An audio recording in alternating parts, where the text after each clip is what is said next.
Baba Kama Daf Zain. La Gemara dans notre Daf, elle parle longuement de la manière où on est censé payer le dommage que quelqu'un il a causé à quelqu'un d'autre. Dans la Torah, c'est écrit à propos de une des parachiotes qui concerne les dommages, un des Avot Nezekin, c'est écrit Metav Sadeo, Metav Karmo Yishalem. Il paiera du meilleur de son terrain. Et de là, la Gemara a dit, il y a une rachat qu'on a vu déjà auparavant, que dans tous les Avot Nezekin, il faut payer avec Meitav. Qu'est-ce qu'il en est si quelqu'un il ne veut pas payer avec un terrain, il veut payer avec de l'argent, il ne veut pas payer avec de l'argent, il veut payer avec des objets. Est-ce que tout ça, ça s'appelle Meitav? Est-ce qu'il a la possibilité? Il n'a pas la possibilité? C'est ce qu'on va essayer de voir aujourd'hui. On va ramener un exemple. Quelqu'un, il roule dans sa voiture et il n'a pas fait suffisamment attention et à cause de ça, il a cogné une autre voiture. Maintenant, il doit lui payer le dommage qu'il lui a causé et après qu'ils ont vérifié, ils ont vu qu'il y a ici un dommage de 1000 euros, par exemple. Celui qui a endommagé, il lui dit à celui qui a été endommagé, il lui dit, regarde, moi j'ai une usine de savon et je suis prêt à te donner 500 savons. Les savons, ils coûtent 2 euros chacun dans le magasin. Donc je te donne 500 savons et comme ça, je te paierai toute la somme que je te dois pour ta voiture. Celui qui a été endommagé, il dit, regarde, moi je suis pas un vendeur de savon, j'ai rien à faire avec tes savons, donne-moi de l'argent ou donne-moi quelque chose que j'ai de quoi faire avec. Et ton histoire d'usine et de savon, ça m'intéresse pas. Je veux un paiement normal. Est-ce que celui qui est endommagé, il a la possibilité de le payer en savon ou pas? Euh, donc, quand en fait on ouvre les poskim, quand on regarde au fait que la Gemara, on dirait qu'il peut payer qu'avec le meilleur de son terrain. Il n'a pas d'autre possibilité de payer, mais il faut essayer de voir les autres Gemarot qui parlent de ce sujet et ouvrir le Shulchan Aruch, le tout, et on voit que c'est pas du tout si simple que ça. Il y a une Gemara qui dit à un autre endroit que tous les métaltélines sont considérés comme meitav.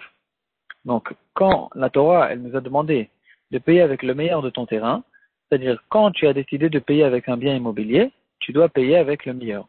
Mais si tu payes avec des choses qui sont mobilières, des objets, ou bien sûr avec de l'argent, ça s'appelle tout le temps métav. Tous les objets sont considérés comme le métav, et donc au contraire, il a la possibilité de payer avec n'importe quel objet. La Gemara est un endroit où elle dit afil ou soubin, n'importe quelle chose, même un objet qui est nul, puisque on peut le vendre autre part. Il y a tout le temps des endroits où ça peut être vendu facilement.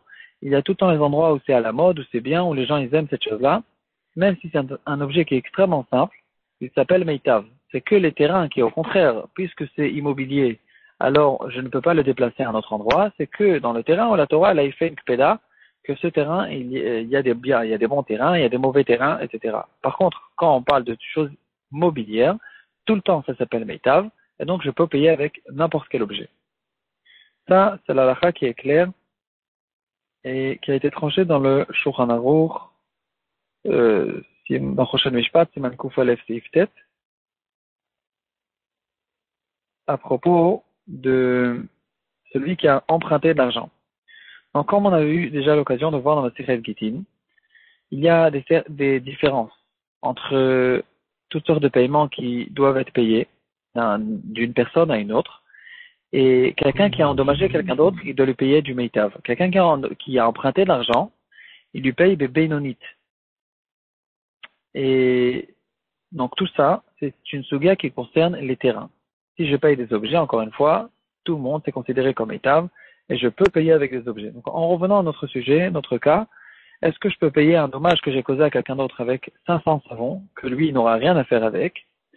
Alors, il y a une possibilité comme celle-là, mais il y a plusieurs détails, plusieurs halakhot que les poskim nous ramènent et qui diminuent en fait cette possibilité, ça la réduit au maximum.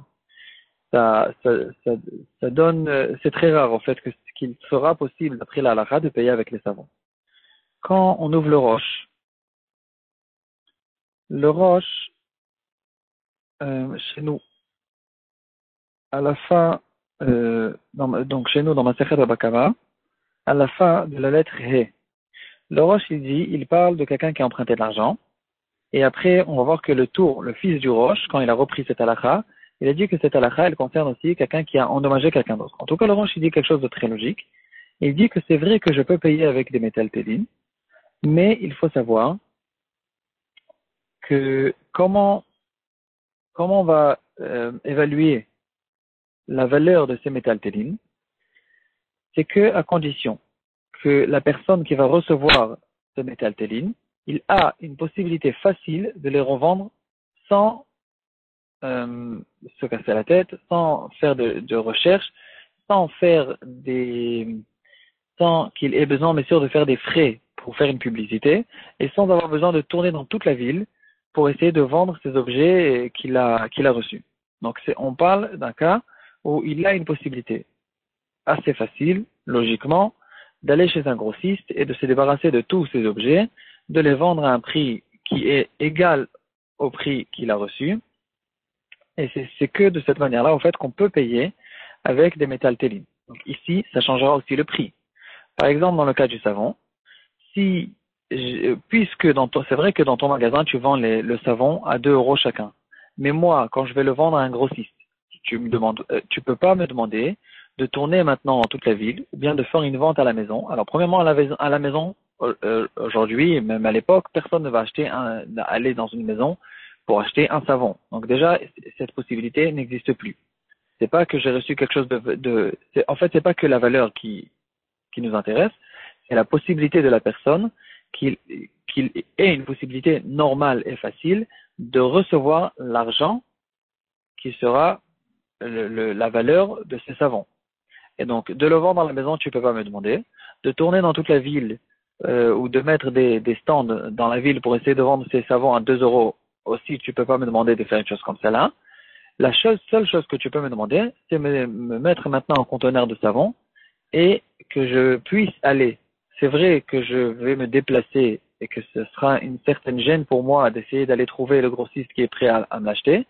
Ça, c'est vrai que ça sera sur mon compte. Mais si j'ai la possibilité dans ma ville de trouver un grossiste qui est prêt à m'acheter ces savons, alors, dans ce cas-là, c'est vrai que tu as la possibilité de me payer avec les savons. Mais dans ce cas-là, ça ne sera pas 2 euros le savon. Ça sera par exemple 1 euro le savon. Donc dans ce cas-là, si tu veux me payer avec des savons, tu devras me donner 1000 savons et pas 500 savons. Ça, c'est une halakha que le Rosh il dit à propos de quelqu'un qui a emprunté l'argent, que, comme on a dit, c'est la même chose en ce qui concerne les métal télines. Le tour, quand il reprend cette halakha, donc non seulement il le tranche pour le lové, mais il tranche cette halakha aussi pour le mazik. Il dit que c'est vrai qu'on peut faire une certaine différence. À propos de lever, il y a une phrase spéciale que les chachamim nous ont dit, Shelot inol belet bifnalovin, qu'il faut que le paiement soit assez facile afin que plus tard ils soient intéressés de reprêter l'argent à ceux qui ont besoin. Dans Mazik, il n'y a pas cette chose-là, mais quand même, il y a plusieurs raisons que le poskim ramène qu'il y a cette halakha aussi, même dans le Mazik. Le tour tranche cette halakha dans, comme on a dit, Choshen Mishpat Siman Kuf Aleph, Seif Aleph, et dans le Shulchan Aruch aussi, dans la même référence. Le Shulchan Aruch le reprend. On peut retrouver aussi un Shulchan Aruch dans Choshen Mishpat Siman Tav Yutet, Seif Aleph. En tout cas, si on veut résumer quelle est la halakha, donc conclusion, cette personne qui a cabossé la voiture de quelqu'un d'autre et qui lui doit maintenant 1000 euros, et il est intéressé de lui payer avec 500 savons, que chaque savon coûte 2 euros dans le magasin, alors la conclusion, c'est qu'il n'a pas de possibilité de lui payer que 500 savons. Il a peut-être une possibilité de lui payer en lui payant beaucoup plus de savons, dans le cas où il pourra aller chez un grossiste et vendre tous les savons en une fois pour le prix que ça voudra. S'il recevra pour cette chose-là ces 1000 euros, c'est ça qu'il est possible.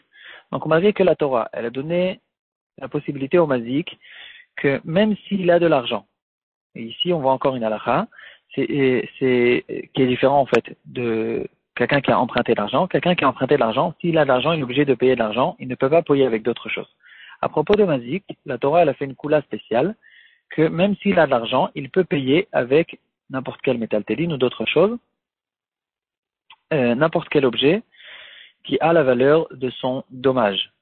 Mais cette permission, elle existe que à condition que celui qui a été endommagé, il pourra vendre tout de suite toute la marchandise qu'il a reçue, ou le vendre facilement chez lui à la maison, ou dans le cas du savon, c'est pas possible, alors on doit évaluer en fonction d'une vente normale chez un grossiste qui va acheter son savon et qui va lui donner cette somme qu'il est censé recevoir.